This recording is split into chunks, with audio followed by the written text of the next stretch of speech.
Hello everyone. Welcome to Lecture 3 in this series on Western Civ. Today we're going to be talking about slavery, early capitalism, and their effects on colonialism. This lecture is going to be a direct follow-up to Lecture 1, and we'll sort of pick up where we left off. And if you remember, having finished the discussion of guns, germs, and steel, you'll remember this. The colonists that followed the conquistadors found themselves in a situation where the labor force that they'd been previously using kept on dying. Now, we know this is because of the widespread outbreak of diseases on these plantations. But at the time, the European colonists had no idea what was causing this. All they knew is that when Native Americans were brought to plantations, most of them would die due to diseases. And so these European colonists and these European colonial powers found themselves needing an alternative source of labor on the colonies. And this is really where the impetus for the transatlantic slave trade comes in. Now, just to recap, friendly reminder to remember this chart of the class breakdown of European society. Because again, we're going to be focusing on the urban rich, the urban wealthy classes. If you remember, last time around when we discussed the potato and about how urban society really begins to expand during this period of time, the urban rich begin to acquire an increasingly important role in European society as the makers of new ideas around government and around economics. And at the time, the dominant economic theory is mercantilism. And if you guys remember in our intro lecture, I mentioned we were going to talk about how economics would really start to affect the most basic understanding of history. And this is one such case, where understanding mercantilism really makes it simple to understand the rules by which the transatlantic slave trade was done. So what is mercantilism? Well, it's not such an easy answer. Mercantilism is an economic theory based on three things: production, trade, profitability. Countries produce certain goods through the use of monopolies exclusively within their country, which they then trade with the goal of selling for profit. Right? So states produce wealth by producing goods and then trading them. But the two big tenets of mercantilism, the two big things that will allow you to explain the behavior of every European power in this period, is that number one, there is this presumption that wealth in the world is zero-sum. We live in a world of finite resources and finite wealth. Therefore, the system inherently has winners and losers. In every sort of transaction, there are people who benefit and there are people who lose. And secondly, wealth is the primary element of state power. A state's power comes from its wealth. If a state is not wealthy, it is not powerful. And we sort of saw this in the first class as well, right? Gold versus land. The Spaniards quickly found out that having a lot of land and not having a lot of gold to make them a very weak country. And this is sort of coming out of mercantilism. Now, you guys had to read a brief excerpt of an economics textbook by Ekelund and Hebert, and I want to focus on these 9 rules written by economist Van Hornick during this period of time. These are 9 principal rules of the national economy, and it would be very, very good for you to learn and understand these, because these are the rules by which mercantilism was played. So, number 1, every inch of a country's soil should be utilized for agriculture, mining, or manufacturing. And this makes sense, right? Mercantilism is about profit maximization. So you need to maximize your profit in order to stay powerful. And you have to think about it, in a world that is zero-sum, if you're not always maximizing your profit, you're becoming weaker because everyone else is maximizing their profit. So the minute that you don't, you become less powerful. And when you become less powerful, you get invaded, you get destroyed. Right? So every inch of a country's soil should be used for agriculture, mining, or manufacturing to create as much wealth as humanly possible. Number 2, all raw materials found in a country should be used in domestic manufacturing, since finished goods have a higher value than raw material. So let's say I am Sweden, I have lots of woods. Instead of selling lumber, I should sell IKEA furniture, because IKEA furniture has a greater value than logs do. So I should always finish what raw materials that I have. Number 3, that I should encourage a large working population. You can see the imprint of the urban classes on this, because the large urban working population is inherently an urban one. Number 4, that all export of gold or silver should be prohibited and all domestic money be kept in circulation. And this is, relatively speaking, straightforward. If money is a source of power, then when you buy things from foreign powers, when you give away gold or silver, you are literally weakening yourself and making another country more powerful. So that should be discouraged. And similarly, all imports of foreign goods should be discouraged as much as possible. So unless I absolutely cannot make something, I should always try to make it domestically. If I have woods, I shouldn't be going around buying furniture. I should be making furniture in-house. If I have iron mines, I shouldn't be going out buying weapons. I should be making weapons. Because every time I go out and buy something, I give another country money. I give another country power. And in a zero-sum system, that means that I have become weaker, just logically speaking. 6, that where certain imports are indispensable, they should be obtained first-hand for other domestic goods instead of gold or silver. So what Van Hornick is saying is that if you absolutely have to bring in goods from overseas, it's always better to barter for them as opposed to buying them outright. So instead of purchasing goods, you trade for goods. You offer another country what you can make better or more efficiently at home. 7, that as much as possible, imports should be confined to raw materials that can be finished at home. And again, relatively straightforward. If your back is to the wall and you must bring in foreign goods, bring in the raw materials and do it yourself at home, right? Instead of buying furniture, buy lumber and make the furniture yourself. 8, that opportunities should be constantly sought for selling a country's surplus manufactures to foreigners, right? And again, relatively straightforward. Anything that you don't sell is wasted. So anything that you're not using, you should sell. You should look to get rid of to bring in as much wealth as humanly possible. And lastly, no importation should be allowed if the goods are sufficiently and suitably supplied at home. Relatively straightforward. If I am, say, France and I produce wine, I shouldn't be going out buying Italian wine because I have wine already, right? So let's look at a very famous case in economics to really explain mercantilist thinking. And this is a very famous one because Adam Smith brings it up, and that is the case of Scottish wine. So as we all know, Scotland is not very good at producing wine. In fact, Scotland is known for producing whiskey. But you have to assume that in Scotland, there is a demand for wine. There are people in Scotland who demand wine over whiskey. And so what should you do? Well, you could buy it from France and Italy, right? You could transfer wealth from your country to their country. But in a mercantilist system, that would be absolutely unacceptable.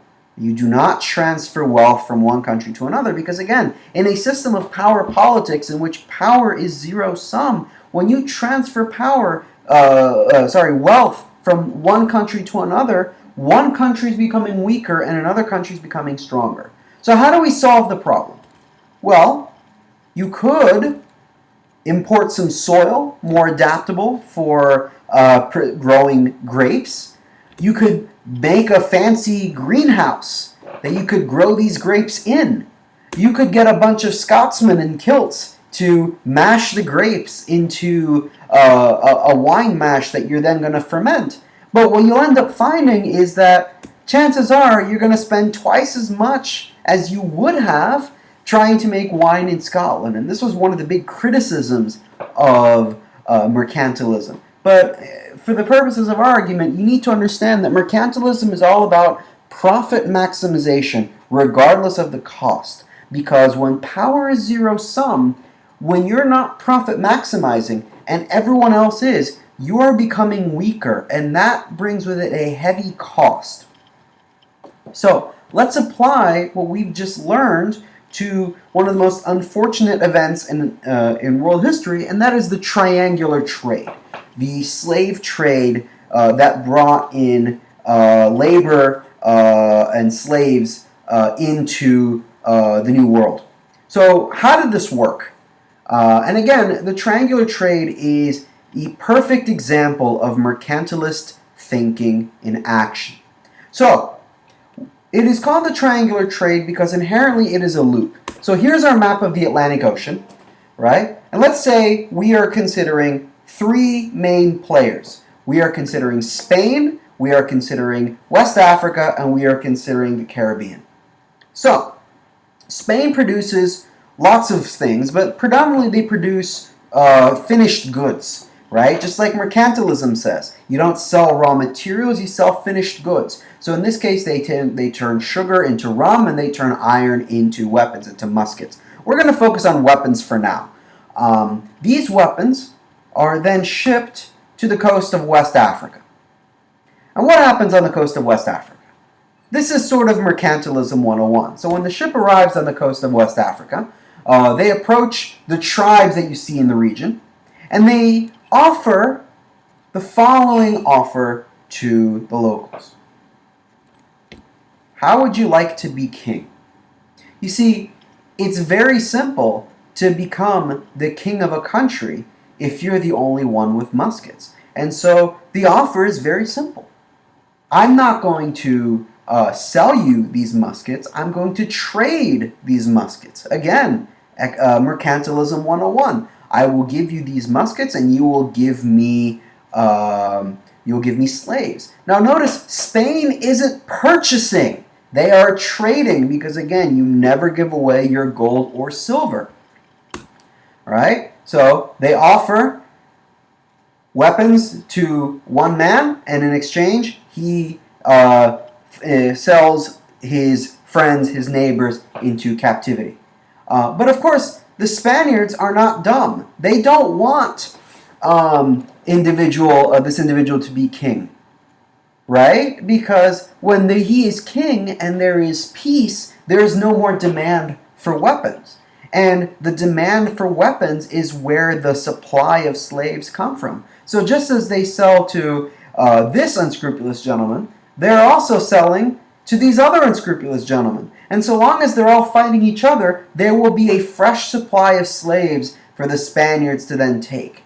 And and this is a little distasteful to say, they're also paying below what they would have paid in gold for a very simple reason. I mean, those of you who have worked retail will know this. The list price on a good is not what that good costs to make, right? The profit margin is a profit margin for a reason. So even though the guns that they are trading for these slaves are worth X, they didn't cost X to make. They cost a much lower amount to make. And so, ironically, the Spaniards are profiting at this step. They then take the slaves, and from the coast of West Africa, they are sent to Cuba. And Cuba becomes the staging area, really, for the transatlantic slave trade. From Cuba, from the port of Havana, these individuals are triaged to the various colonies in the New World, whether that is in the southern United States, other islands in the Caribbean, Central America, or South America. And there's this common misconception that the colonies in North America, in the southern United States, were the worst. Far from it. Slaves who got sent to the southern United States were actually considered lucky. The slaves sent to Brazil had the worst time of it, simply because of the horrors of the sugar trade. But from a mercantilist point of view, you also profit from this step, because when these individuals are sent, when these slaves are sent to the colonies, they're put to work producing raw materials like cotton and sugar and other raw materials. And guess where these raw materials go, produced extremely cheaply? They go right back to Europe.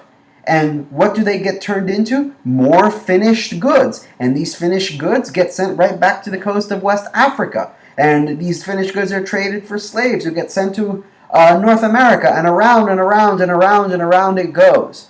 And the Spaniards make money at every step of the way. This is Mercantilism 101. And here's a bit of a clearer graph of the triangular trade for you to really understand how this worked. And this is sort of where mercantilism helps us understand the economics of the slave trade.